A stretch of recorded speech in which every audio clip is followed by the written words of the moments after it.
इस गरीब लड़के का पूरे गांव में मजाक उड़ाया जाता था। लेकिन एक दिन उसने ऐसा किया कि वही लोग उसके सामने झुकने पर मजबूर हो गए। उत्तर प्रदेश के एक छोटे से गांव में रवि नाम का 17 साल का लड़का रहता था। रवि के पिता 7 साल पहले खेत में काम करते हुए दिल का दौरा पड़ने से चल बसे थे। उसके परिवार में केवल रवि और उसकी माँ रह गए थे। उसकी माँ को परिवार चलाने के लिए रोज दूसरे के घरों में जाना पड़ता था। वह बर्तन धोती, घर की सफाई करती और दिन भर की मजदूरी के बाद 2 जून की रोटी कमा पाती थी। कुछ महीनों में माँ के हाथ फटने लगे, पैरों में सूजन आने लगी। फिर भी वह हर दिन काम पर जाती थी ताकि रवि स्कूल जा सके। रवि बहुत गरीबी में जी रहा था। वह हर रोज स्कूल आता था, बस अपने बैग में किताबें लेकर। जब भी वह स्कूल के प्रांगण में दाखिल होता, बच्चे तुरंत इकट्ठे हो जाते थे। वे एक दूसरे को कोहनी मारकर इशारा करते और चिल्लाकर कहते, अरे देखो, वह फिर आ गया। कुछ शरारती बच्चे पीछे से चुपके से आते और उसके कंधे पर धक्का दे देते थे। कुछ तो उसकी बेंच पर बैठने से पहले ही उसकी किताबों और कॉपियों पर कचरा फेंक देते थे। रवि बस चुपचाप खड़ा रहता, सब कुछ सुनता रहता। वह कभी किसी से लड़ता नहीं, कभी जवाब नहीं देता था। वह बस अपना बैग उठाता, कचरे को जमीन पर झाड़ता और सीधे अपनी बेंच पर चला जाता था। कई बार उसकी आंखों में गुस्से और दर्द के आंसू उभर आते थे, लेकिन वह कन्नी काटकर आंसू पोंछ लेता था। किसी को दिखाई नहीं देता था। फिर वह तुरंत अपनी किताब खोलता और पूरा ध्यान पढ़ाई में लगा देता था। बाहर बच्चे अभी भी उसका मजाक उड़ा रहे होते थे, लेकिन रवि उनकी आवाज़ों को अनसुना कर देता था। वह अपने आप को पाठ के पन्नों में खो देता था, जहां कोई उसे तंग नहीं करता था, कोई उसका मजाक नहीं उड़ाता था। एक दिन स्कूल में वार्षिक परीक्षा का रिजल्ट निकलने वाला था। पूरी कक्षा में छात्र अपने अपने नतीजे का इंतजार कर रहे थे। प्रिंसिपल ने एक एक करके नाम पुकारना शुरू किया और टीचरों ने रिजल्ट कार्ड बांटने शुरू किए। जब नतीजों का पूरा विवरण सामने आया तो सब चौंक गए। पूरी कक्षा में सिर्फ रवि ने ही सभी विषयों में 90% से ज्यादा अंक हासिल किए थे। वह पूरी स्कूल में प्रथम स्थान पर आया था। प्रिंसिपल ने रवि को आगे बुलाया रिजल्ट लेने के लिए। लेकिन जैसे ही रवि प्रिंसिपल के पास पहुंचा, स्कूल के मुख्य टीचर रमेश पांडे ने उसका हाथ रोक लिया।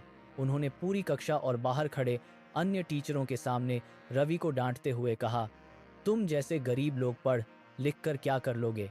तुम्हारा तो खेत में मजदूरी करने का ही जन्म हुआ है। तुम फालतू में स्कूल की सीट बर्बाद कर रहे हो। ये पढ़ाई तुम्हारे काम की नहीं है। ये सुनकर पूरी कक्षा जोर से हंसने लगी। कक्षा के बाहर खड़े कुछ अन्य टीचर भी मुस्कुराते हुए एक दूसरे की तरफ देखने लगे। रवि का दिल टुकड़े टुकड़े होकर टूट गया। उसके हाथ में मौजूद रिजल्ट कार्ड जोर से कांपने लगा। रवि ने बिना कुछ बोले रिजल्ट कार्ड लिया और वापस अपनी बेंच पर बैठ गया। पूरा दिन वह कुछ नहीं बोला, बस खिड़की के बाहर बादलों को देखता रहा। छुट्टी की घंटी बजने के बाद वह चुपचाप घर लौटा। उस दिन रात को वह अपने बिस्तर पर लेटा रहा और मन ही मन में एक पक्का फैसला किया।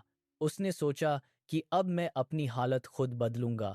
चाहे कुछ भी हो जाए, मैं अपनी मेहनत से साबित कर दूंगा। कोई मेरी गरीबी का मजाक न उड़ा सके, ऐसा मैं बनाऊंगा।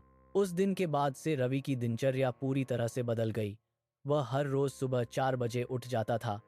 पहले 2 घंटे बिना किसी विक्षेप के पढ़ाई करता था। फिर 6 बजे से 9 बजे तक गांव के मुख्य चौराहे पर चाय की दुकान पर काम करता था। वह गिलास धोता, ग्राहकों को चाय परोसता, दुकान की सफाई करता था। 9 बजे वह हाथ धोकर स्कूल जाता था और पूरा दिन पूरी एकाग्रता से पढ़ाई करता था। स्कूल खत्म होने के बाद वह शाम को 4 बजे से 7 बजे तक गांव के जमींदार के खेत में मजदूरी करता था। फसल काटता, फसल उठाता, खेत की सफाई करता था। रात 8 बजे घर लौटकर वह फिर 2 घंटे पढ़ाई करता था। वह हर दिन सिर्फ 4 घंटे सोता था। कई दिन थकावट से वह पढ़ते पढ़ते मेज पर ही सो जाता था, लेकिन थोड़ी देर बाद आंख खुलते ही वह फिर से किताब खोल लेता था। कभी कभी गर्मी की तपती दोपहर में खेत में काम करते हुए वह बेहोश होकर जमीन पर गिर जाता था, लेकिन जब पानी छिड़कने से उसकी आंख खुल जाती थी, वह उठकर फिर से काम शुरू कर देता था। उसने कभी भी हार नहीं मानी। गांव के रास्ते में जब गांव वाले रवि को देखते तो आपस में कानाफूसी करते, कई तो जोर से हंसकर कहते कि ये लड़का पागल हो गया है, कितना भी पढ़ ले वह गरीब ही रहेगा, ये कभी कुछ नहीं कर पाएगा। कुछ बूढ़े तो उसकी माँ से भी कहते कि इसे पढ़ाना छोड़ो, काम पर लगाओ, वरना ये पूरी बर्बाद हो जाएगा। रवि ये सब बातें रोज सुनता था, लेकिन वह कभी कुछ जवाब नहीं देता था। वह बस अपना काम करता रहता था और रात को अपनी किताबों में खो जाता था। उसके अंदर एक आग लगी हुई थी। वह आग किसी की बातों से कभी बुझती नहीं थी, बल्कि जितनी ज्यादा लोग मजाक उड़ाते थे, आग उतनी ही तेज जलती थी। वह हर दिन अपने संकल्प को दोहराता था और अपनी मेहनत में लगा रहता था। इसी तरह दिन गुजरते रहे, महीने बीतते रहे। धीरे धीरे कुछ साल बीत गए। धीरे धीरे रवि ने 12वीं कक्षा की पढ़ाई पूरी की। उसने पूरे साल परीक्षा की तैयारी की, हर दिन अपने पुराने शेड्यूल को नहीं बदला। वह फिर भी सुबह 4 बजे उठता, काम करता, फिर पढ़ाई करता रहा।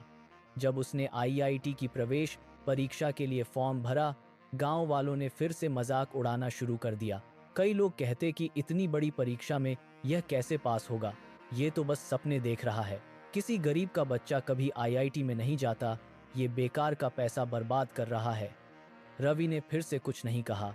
वह बस पैकिंग की और परीक्षा देने शहर चला गया। 2 महीने बाद रिजल्ट की तारीख आई।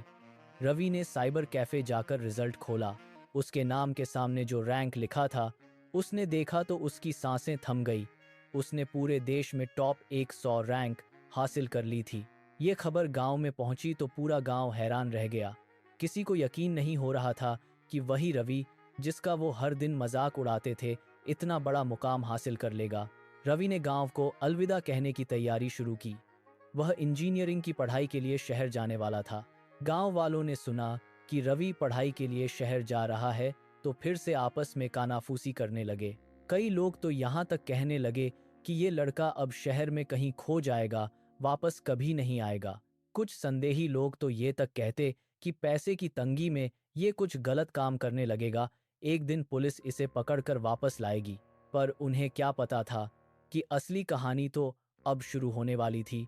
शहर में रवि ने कॉलेज के दौरान भी कोई आराम नहीं किया। वह पढ़ाई के साथ साथ पार्ट टाइम काम करता रहा, खुद का खर्चा खुद उठाता रहा। पढ़ाई पूरी होने के बाद उसने एक छोटा स्टार्टअप शुरू किया। यह स्टार्टअप गांवों के किसानों को सीधे बाजार से जोड़ने का काम करता था। रवि ने फिर से अपनी पूरी मेहनत लगा दी। 5 साल में ही उसके स्टार्टअप का टर्नओवर करोड़ों तक पहुंच गया। 10 साल बीत गए। एक गर्मी की दोपहर में गांव के मुख्य मार्ग पर एक बड़ी कार आकर रुकी। सभी लोग अपना काम छोड़कर इकट्ठे हो गए। सभी हैरान थे कि इतनी बड़ी लग्जरी कार गांव में किसकी आई है। गाड़ी का दरवाजा धीरे से खुला। एक आदमी बाहर निकलकर ग्राउंड पर खड़ा हुआ। वहां खड़े लोगों में से कुछ ने आंखें मलकर फिर से देखा। ये कोई और नहीं, वही रवि था, जिस लड़के का पूरा गांव कभी मजाक उड़ाता था, जिसके कंधों पर हर दिन अपमान के पत्थर फेंके जाते थे। आज वह यहाँ खड़ा था। रवि ने सबकी ओर मुस्कुराकर देखा, फिर हाथ जोड़कर प्रणाम किया। उसने अपना ऐलान स्पष्ट स्वर में किया। वह गांव में गरीब बच्चों के लिए पूरी तरह से मुफ्त शिक्षा देने वाला एक बड़ा स्कूल बनवाएगा। स्कूल का सारा खर्चा वह खुद उठाएगा। किसी भी गरीब बच्चे को पढ़ाई के लिए पैसे नहीं देने होंगे। ये सुनकर सभी लोगों के मुंह खुले रह गए। किसी को यकीन नहीं हो रहा था कि रवि ऐसा काम करेगा। फिर रवि ने सबसे बड़ी बात कही। उसने ऐलान किया कि इस स्कूल का प्रिंसिपल पद के लिए वह सबसे पहले रमेश पांडे जी को प्रस्ताव दे रहा है। जिसने कभी उसे पूरी क्लास के सामने अपमानित किया था, उसी को वह आज यह जिम्मेदारी देना चाहता था। उस दिन शाम को रमेश पांडे धीरे धीरे रवि के सामने आए। उसका सिर शर्म से पूरी तरह नीचे झुका हुआ था। वह धीरे धीरे बोले कि मुझे माफ कर दो रवि, मैंने तुम्हें गलत समझा, तुम्हें सबके सामने गलत तरीके से अपमानित किया। मैं इस प्रिंसिपल की नौकरी के लायक भी नहीं हूँ, मेरी गलती को माफ करो। रवि ने मुस्कुराकर आगे बढ़कर रमेश पांडे का कंधा पकड़ा। वह बोले कि गलती आपकी नहीं थी, आपकी सोच की थी। आज मैं आपसे कोई नाराजगी नहीं रखता हूँ। मैं चाहता हूँ कि आप यहाँ के गरीब बच्चों को पढ़ाएं। आप जो मेरे साथ किया, वह आज भी मेरे प्रेरणा का स्रोत है। मैं बस यही चाहता हूँ कि आप किसी भी बच्चे को गरीबी के कारण कभी अपमानित न करें। रवि की ये बातें सुनकर पूरे गांव में गहरा सन्नाटा छा गया। एक पल के लिए कोई भी कुछ बोल नहीं पाया। फिर एक के बाद एक सभी लोग अपने सिर झुकाने लगे।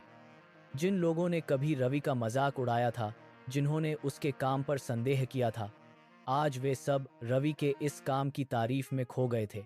आज वे सभी रवि के सम्मान में सिर झुका रहे थे। इस कहानी से हमें एक बहुत बड़ा सबक मिलता है। कभी भी किसी को उसकी मौजूदा हालत से मत आंकिए, क्योंकि वक्त बदलते देर नहीं लगती और सही दिशा में लगातार मेहनत करने वाला इंसान एक दिन अपनी किस्मत खुद बदल सकता है। कोई भी परिस्थिति हमेशा एक जैसी नहीं रहती।